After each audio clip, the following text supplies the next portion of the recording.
আসসালামু আলাইকুম রহমতুল্লাহ বারকাতুহু। সুপ্রিয় শিক্ষার্থীরা, যে যেখানে বসে আজকের এই ভিডিও দেখছো, সবাইকে আমন্ত্রণ জানাচ্ছি স্কুল 71-এর পক্ষ থেকে। আমি হারুন রশিদ। আজকে তোমাদের নবম এবং দশম শ্রেণীর পদার্থবিজ্ঞানের দ্বিতীয় অধ্যায়ের পরন্ত বস্তু, নিক্ষিপ্ত বস্তু নিয়ে কথা বলবো, যেখান থেকে বের হবে আজকে উত্থানকাল, পতনকাল, উড্ডয়নকাল এবং সর্বোচ্চ উচ্চতা। এই সূত্রগুলো দিয়ে তোমাদের অনেকগুলো সৃজনশীল করতে হবে। সুতরাং তোমাদেরকে খুবই সুন্দর করে এই বিষয়গুলো বুঝতে হবে। চলো যাই, একটা গল্প বলি। আমি প্রথমেই শুরু করছি। আমি ধরে নিচ্ছি যে কোনো একটি বস্তু ভূমি থেকে 10 মিটার পার সেকেন্ড বেগে উপরে নিক্ষেপ করেছে। এভাবে আমি কোনো একটা বস্তুকে উপরের দিকে নিক্ষেপ করলাম। তাহলে এবার বলো যে এই বস্তুটার বেগ ধীরে ধীরে বাড়বে নাকি কমবে? তোমরা অবশ্যই বলবে যে এটার বেগ ধীরে ধীরে কমতে থাকবে। যেমন ধরো যে 10 থেকে হয়তো বা সেটা প্রথমে 8 হবে, তারপরে 6 হবে, তারপরে 4 হবে, তারপরে 2 হবে, তারপরে কোনো এক সময় গিয়ে 0 হয়ে যাবে। যখন এই বস্তুটার বেগ 0 হয়ে যাবে বা 0 হয়ে যাবে, তখন এই বস্তুটা আর উপরে উঠতে পারবে না। তার মানে হলো যে এই বস্তুটা সর্বোচ্চ এই পর্যন্ত উপরে উঠবে, যেখানে তার শেষ বেগটা 0 হয়ে যাবে। এই বস্তুটার আদি বেগ ছিল, এটাকে আমরা নিক্ষিপ্ত বস্তু বলছি, এই বস্তুটার আদি বেগ ছিল 10 মিটার পার সেকেন্ড। সেখান থেকে বেগটা কমতে কমতে কমতে কমতে কোনো এক সময় গিয়ে সেটা 0 হয়ে গেছে। এবং এই বস্তুটা যখন বেগ 0 প্রাপ্ত হয়েছে, তখন সে থেমে গেছে এবং এই বস্তুটা এখান থেকে আবার নিচের দিকে পড়া শুরু হবে। তার মানে এই বস্তুটা আবার নিচের দিকে পড়তে শুরু করবে। এবার তোমাদের কাছে প্রশ্ন হলো, যখন তার আদি বেগ এবার 0, সেখান থেকে সে যখন নিচের দিকে পড়বে, তখন তার বেগ ধীরে ধীরে বাড়বে নাকি কমবে? তোমরা অবশ্যই বলবে যে নিচের দিকে পড়ার সময় তার বেগটা বাড়তে থাকবে। তার মানে 0 বেগ থেকে কোনো এক সময় সে 2 মিটার পার সেকেন্ড বেগ প্রাপ্ত হবে, কোনো এক সময় সে 4 মিটার পার সেকেন্ড বেগ প্রাপ্ত হবে, কোনো এক সময় 6 মিটার পার সেকেন্ড বেগ প্রাপ্ত হবে, আবার কোনো এক সময় 8 মিটার পার সেকেন্ড বেগ প্রাপ্ত হবে এবং শেষে ভূপৃষ্ঠ স্পর্শ করার ঠিক আগ মুহূর্তে গিয়ে তার বেগ 10 মিটার পার সেকেন্ড হয়ে যাবে। তাহলে এই যে আমার ছোট্ট গল্পটা, এই গল্প থেকে তোমাদের 3টা ডিসিশন আসবে। 3টা কথা আমি তোমাদেরকে মনে করে দিতে চাই। তাহলে আমি গল্পটা আরেকবার সারাংশটা বলছি, যে আমরা যদি কোনো বস্তুকে উপরের দিকে নিক্ষেপ করি, ধীরে ধীরে তার বেগ কমতে থাকে এবং কোনো এক সময় গিয়ে তার বেগ 0 হয়ে যায় এবং সেখান থেকে আবার নিচের দিকে পড়তে থাকে এবং নিচের দিকে পড়ার সময় তার বেগ ধীরে ধীরে বাড়তে থাকে এবং যে বেগে নিক্ষেপ করেছিলাম ঠিক সেই বেগে আবার ভূপৃষ্ঠে ফিরে আসে। এই গল্প থেকে যে 3টি কথা তোমাদেরকে জানতে হবে, সেই 3টি কথা আমি এখন লিখে দিচ্ছি নোট আকারে। ধরো আমি 1 নাম্বার নোট লিখলাম। Note number 1। নোট নাম্বার 1 হলো যে নিক্ষিপ্ত বস্তুর সর্বোচ্চ উচ্চতায় শেষ বেগ 0। শেষ বেগ হয়ে যাবে 0। তোমরা আবার দেখো আমি কি লিখেছি, নিক্ষিপ্ত বস্তুর সর্বোচ্চ উচ্চতায় শেষ বেগ 0 হয়ে যাবে। তাহলে দ্বিতীয় কথাটা কি আসতে পারে? দ্বিতীয় কথাটা আসবে, 2 নাম্বার কথা আসবে, নিক্ষিপ্ত বস্তুকে যত বেগে নিক্ষেপ করা হয় ঠিক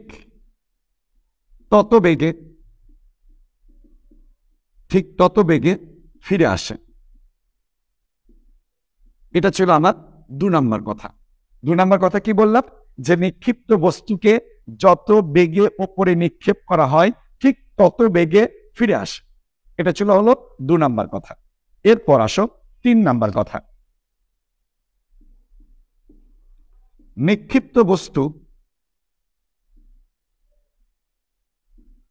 যত সময় ধরে উপরে ওঠে ঠিক তত সময় ধরে নিচের দিকে পড়তে থাকে।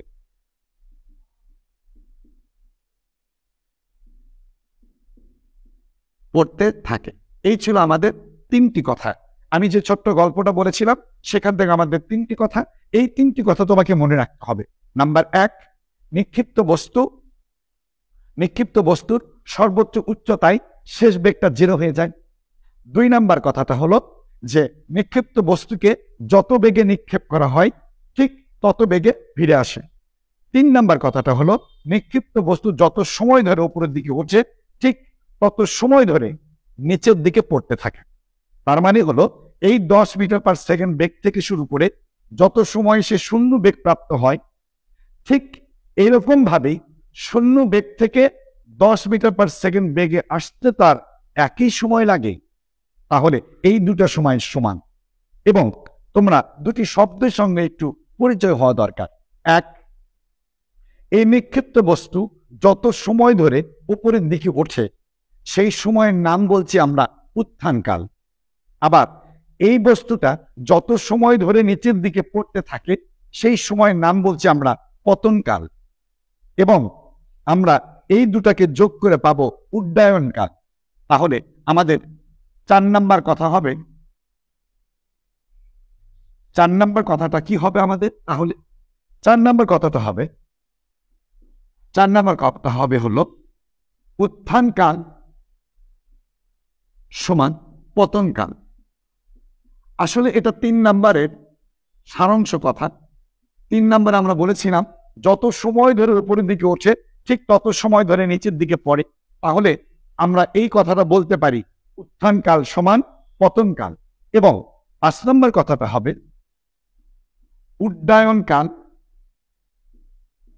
উড্ডয়নকাল। এটাকে অনেকে আবার বলে বিচরণকাল বা বিচরণকাল সমান এই উত্থানকাল যোগ পতনকাল। অর্থাৎ এই উত্থানকাল এবং পতনকালকে যোগ করলে আমরা টোটাল যে সময়টা পাই সেই সময়ের নাম দিয়েছি আমরা উড্ডয়নকাল বা বিচরণকাল। অর্থাৎ কত সময় ধরে সে শূন্যের মধ্যে বিচরণ করে বা অবস্থান করে এটাকে আমরা বিচরণকাল বলছি। এবং সেটার মধ্যে 2টা কাল আছে, একটা হলো উত্থানকাল আর একটা হলো পতনকাল। সুপ্রিয় শিক্ষার্থীরা, এই 4টা কথা, এই 5টা কথা তোমাদেরকে অবশ্যই মনে রাখতে হবে। তাহলে 1 নম্বর কি কথা ছিল? 1 নম্বর ছিল হলো যে নিক্ষিপ্ত বস্তুর সর্বোচ্চ উচ্চতায় গিয়ে আমরা বেগ পাবো 0। 2 নম্বর কথা ছিল যত বেগে নিক্ষেপ করব ঠিক তত বেগে ফিরে আসবে। 3 নম্বর হলো যত সময় ধরে উপরের দিকে উঠবে ঠিক তত সময় ধরে আবার নিচের দিকে পড়বে। 4 নম্বর কথা ছিল কি উত্থানকাল সমান পতনকাল। এবং 5 নম্বর কথা ছিল উড্ডয়নকাল সমান উত্থানকাল যোগ পতনকাল। তাহলে এই 5টি কথা যদি মনে থাকে তাহলে তোমাকে সূত্রগুলো মনে রাখাটা অনেক সহজ হবে। এবং সেই সূত্রগুলো কিভাবে আসবো, কোত্থেকে আসবো সেগুলো আমি দেখাই দিচ্ছি। এখন তুমি মনোযোগ দিয়ে খাতায় লিখতে থাকো এইগুলো। চলো যাই আমরা এই সূত্রগুলো দেখবো এবার, যে নিক্ষিপ্ত বস্তু বা পরন্ত বস্তুর সূত্রগুলো কিভাবে আমরা পাই। চলো যাই। ধরে নিচ্ছি, আমরা ধরি কোনো বস্তুকে ইউ আদি বেগে খাড়া উপরের দিকে নিক্ষেপ করা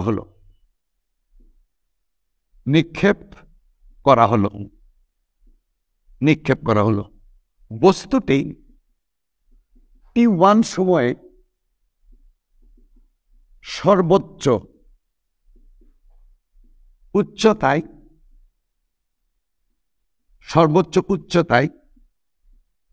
পৌঁছে।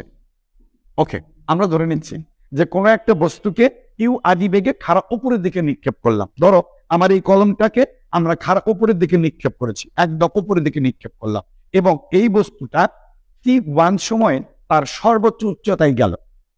আচ্ছা, এখন তাহলে আমাদের কাজটা কি হবে? আমরা চলো যাই এই সূত্রগুলো কোথা থেকে নিয়ে আসবো, আগে সেটা তুমি জানো কিনা একটু দেখে নি। অবশ্যই জানো তোমরা। যেমন ধরো আমি 1 নাম্বার সূত্র লিখছি, v সমান ইউ প্লাস এটি। তুমি নিশ্চয়ই গতির সূত্রটা জানো। নাম্বার 2, এচ সমান UT plus half a t square. এটাও তুমি গতির সূত্র জানো, এটা 3 নাম্বার সূত্র ছিল। এবং এখানে যে 3 নাম্বার সেটা হলো ভি স্কোয়ার সমান ইউ স্কোয়ার প্লাস 2as। তুমি এটাও গতির সূত্র, লাস্ট নাম্বার 4 নাম্বার, এটাও তুমি জানো। এই 3 সূত্র যদি তুমি জানো, তাহলে এই পরন্ত বস্তুর যতগুলো সূত্র আছে আমি এই 3 সূত্র প্রয়োগ করে নিয়ে আসবো, তোমার সামনেই নিয়ে আসবো। তুমি দেখো এগুলো অনেক সোজা আসলে। আচ্ছা, ধরে নাও যে এখন বলো তো ভি সমান আমি লিখেছি ইউ। এখন এই বস্তুটা ছিল হলো খাড়া উপরের দিকে নিক্ষেপ করা বস্তু, অর্থাৎ এটার নাম হলো নিক্ষিপ্ত বস্তু। তো যদি কোনো বস্তুকে খাড়া উপরের দিকে নিক্ষেপ করি, তাহলে সেক্ষেত্রে আমার অভিকর্ষ ত্বরণের মানটা হবে পজিটিভ নাকি নেগেটিভ? অবশ্যই নেগেটিভ মান হবে। তাহলে এজন্য আমরা লিখব মাইনাস জিটি লিখব। জিটি লিখেছে। আমরা 1 নাম্বার সূত্রকে প্রয়োগ করেছি এইভাবে। আমরা যখন কোনো বস্তুকে উপরের দিকে নিক্ষেপ করি, তখন আমরা বলছি যে ভি সমান ইউ মাইনাস জিটি। যেহেতু বস্তুটা উপরের দিকে নিক্ষেপ করেছি, সুতরাং সেখানে অভিকর্ষ ত্বরণের মানটা ঋণাত্মক মান আসবে, সেই জন্য আমরা মাইনাসের জিটি লিখেছি। ওকে, এবার আমি তোমাকে বলবো ভির মানটা 0 বসাবো।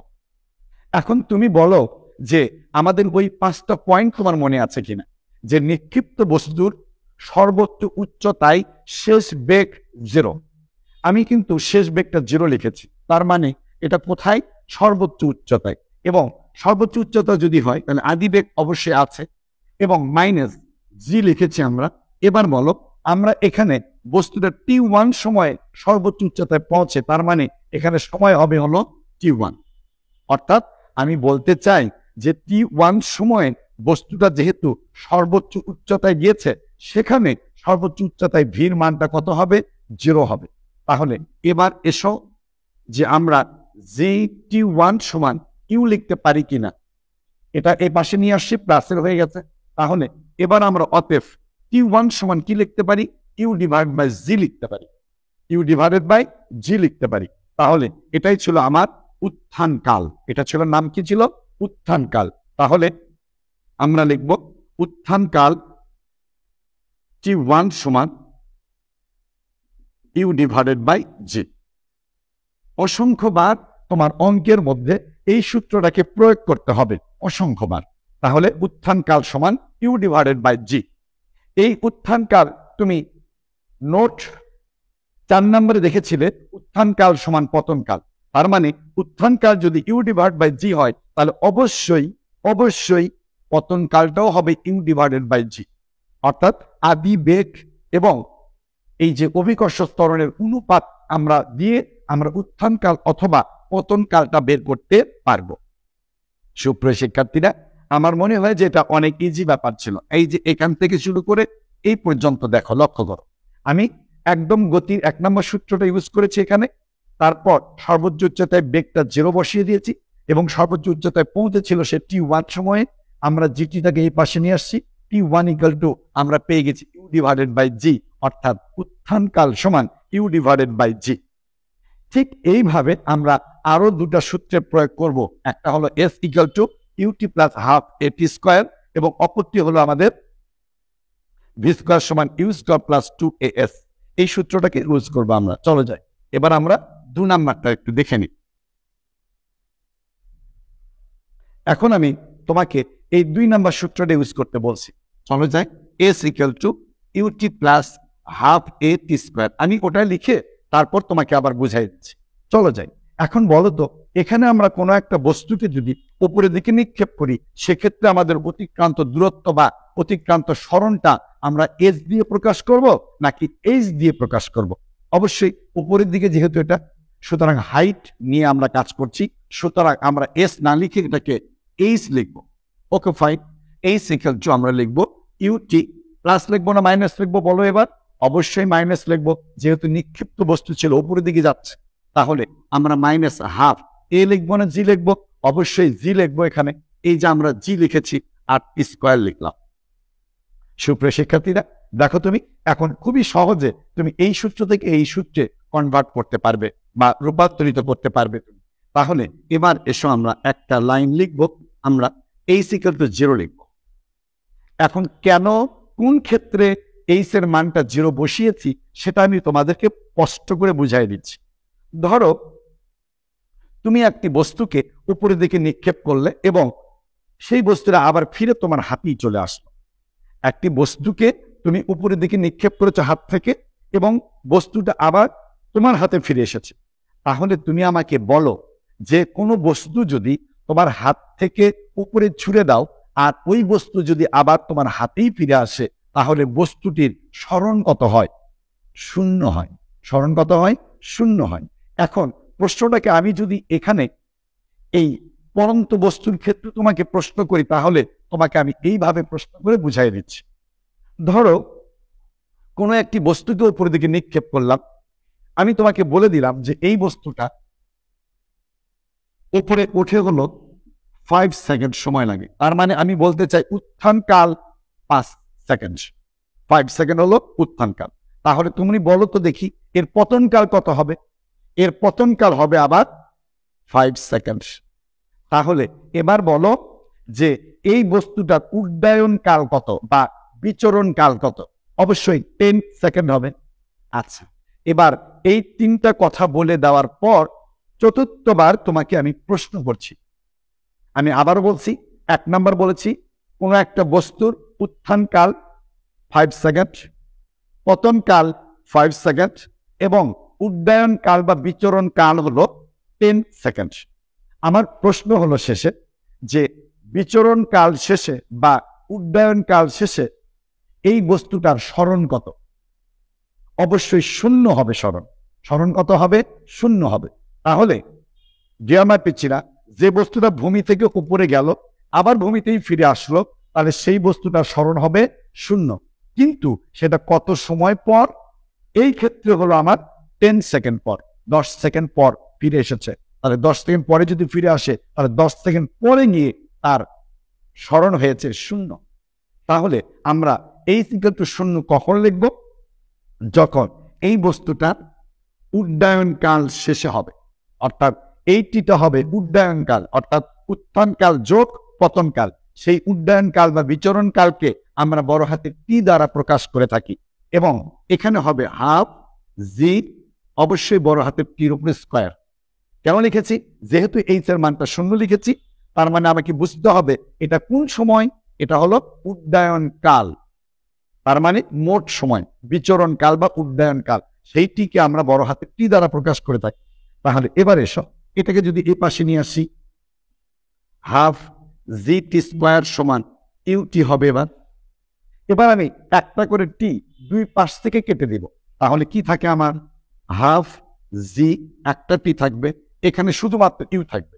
এবার যদি তুমি আমাকে বড় হাতের টির কথা বলো, তাহলে এই 2টা এখানে ভাগ ছিল, ওই পাশে গিয়ে গুণ হবে 2u ডিভাইডেড বাই জিটার নিচে আসবে। তাহলে আজ থেকে আমরা জানবো যে কোন নিক্ষিপ্ত বস্তুর উড্ডয়ন কাল বা বিচরণ কাল বড় হাতের টি সমান 2u ডিভাইডেড বাই জি।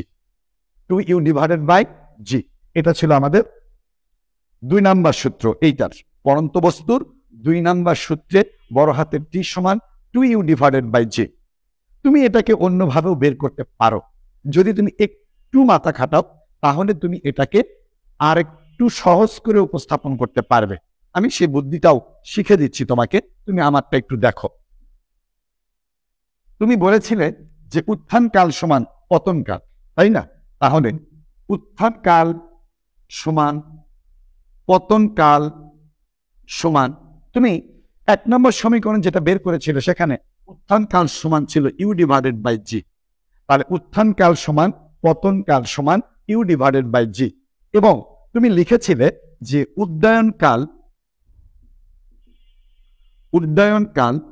সমান উত্থান কাল যোগ পতন কাল লিখেছিলে, পতন কাল বলেছিলে। ওকে, তাহলে উত্থান কালের জন্য ইউ ডিভাইডেড বাই জি যোগ পতন কালের জন্য ইউ ডিভাইডেড বাই জি, লসাগু করো, জি ইউ প্লাস ইউ সমান 2u ডিভাইডেড বাই জি।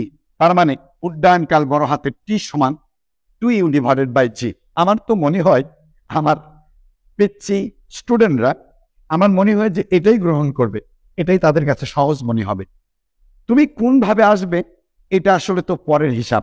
তুমি সঠিক সময়ে সঠিক সমীকরণটি বা সঠিক সূত্রটি মনে করতে পারছো কিনা এটা হলো সবচেয়ে বড় বিষয়। তাই যখনই তোমার সামনে উড্ডয়নকাল বা বিচরণকাল আসবে তখনই তোমাকে মনে রাখতে হবে বড় হাতের টি সমান 2u ডিভাইডেড বাই জি। এই ছিল আমাদের 2 নাম্বার সূত্রের ইতিহাস। এবার চলো যাই আমরা 3 নাম্বার সূত্রটা একটু দেখে আসি। চল, এবার আমরা এই যে গতির 3 নাম্বারের দিকে চোখ রাখি। এই যে আমি সেটাই লিখছি আগে, ভি স্কোয়ার সমান ইউ স্কোয়ার প্লাস 2as। ওকে, আমি গতির সূত্রটাই লিখে নিয়েছি। যদি হয় তাহলে এবার আমি তোমাকে বলবো যে আমরা ভির মানটা 0 বসাতে চাই না, আগে আমরা এটা লিখে নিই। আমরা ভি স্কোয়ার সমান লিখবো ইউ স্কোয়ার প্লাস থাকলে -2g, আর এটা হবে হলো এইচ। যেহেতু এটা হাইট নিয়ে কাজ করছি তাই আমাদের এইচ বসাতে হয়েছে। তাহলে এই সূত্রকে আমরা এইভাবে কনভার্ট করতে পারি, করেছি। আচ্ছা, এবার চলো যাই আমরা এবার এই ইকুয়েশন প্রয়োগ করব 0। তার মানে কি মনে আছে নিশ্চয়, সর্বোচ্চ উচ্চতায় বেগ 0 হয়ে যায়, সর্বোচ্চ উচ্চতায় শেষ বেগটা 0 বা 0 হয়ে যায়। তাহলে শেষ বেগটা 0 বসিয়ে দিয়েছি। কখন বসাবো আমরা? যখন আমাদের উচ্চতাটা হবে সর্বোচ্চ উচ্চতা, আর আমরা এই সর্বোচ্চ উচ্চতাটাকে বড় হাতের এইচ দ্বারা প্রকাশ করতে পারি। যদি আমরা এইচটাকে বড় হাতের এইচ দিয়ে প্রকাশ করি তাহলে নিশ্চিত এটা কোথায়, এটা হলো সর্বোচ্চ উচ্চতায়। তাহলে সর্বোচ্চ উচ্চতায় আমরা এইচ যখন বসাইবো তখন অবশ্যই সেখানে সর্বোচ্চ উচ্চতায় শেষ বেগ 0 হয়ে যাবে। আমরা 0 বসিয়ে দিয়েছি, দেখো 0 বসাই দিয়েছি। এবার বলো তো দেখি, এটাকে আমরা এ পাশে নিয়ে আসবো, 2gh সমান এটা এ পাশে ইউ স্কোয়ার থেকে গেল। অতএব আমরা h equal to u square divide by 2g পাবো। এইচ ইকুয়াল টু আমরা পাবো you square divide by 2g। সুপ্রিয় শিক্ষার্থীরা, আমরা এই যে 3টা সমীকরণ পাইলাম, একটা হলো উত্থানকাল ইউ ডিভাইডেড বাই জি, উড্ডয়নকাল 2u ডিভাইডেড বাই জি, এবং সর্বোচ্চ উচ্চতা h equal to u square divide by 2g। এই ধরনের সৃজনশীল অঙ্ক তোমাদের এই চ্যাপ্টারে করতে হবে। এবং আমার মনে হয় যে আমরা আগামী দিন থেকে অর্থাৎ আগামী ক্লাস থেকে আমরা গতি অধ্যায়ের অঙ্কগুলো আলোচনা শুরু করব। আসলে সবাই থিওরি নিয়ে সবাই খুব চিন্তায় থাকে যে ফিজিক্স বুঝছে কি বোঝে না, কিন্তু সবচেয়ে বড় প্রবলেমটা যেটা সেটা হলো ম্যাথ নিয়ে, যেখানে সৃজনশীলের উদ্দীপক পড়ে বাচ্চারা বুঝতে পারে না যে গ নাম্বারের জন্য কেমন করে অ্যান্সারটা নিয়ে আসবে, ঘ নাম্বারে কোন সূত্রে ইউজ করে অ্যান্সারটা আসবে, সেই ব্যাপারগুলো তাদের কাছে তালগোল পাকায়ে যায়। সুতরাং আমরা থিওরি যেহেতু ক্লিয়ার করতে পেরেছি, সুতরাং আমরা স্কুল 71-এর পক্ষ থেকে তোমাদেরকে ফিজিক্সের প্রত্যেকটা অধ্যায়ের অঙ্কগুলো তোমাদেরকে সহজ করে উপস্থাপন করে তোমাদেরকে বোঝাতে পারবো ইনশাল্লাহ।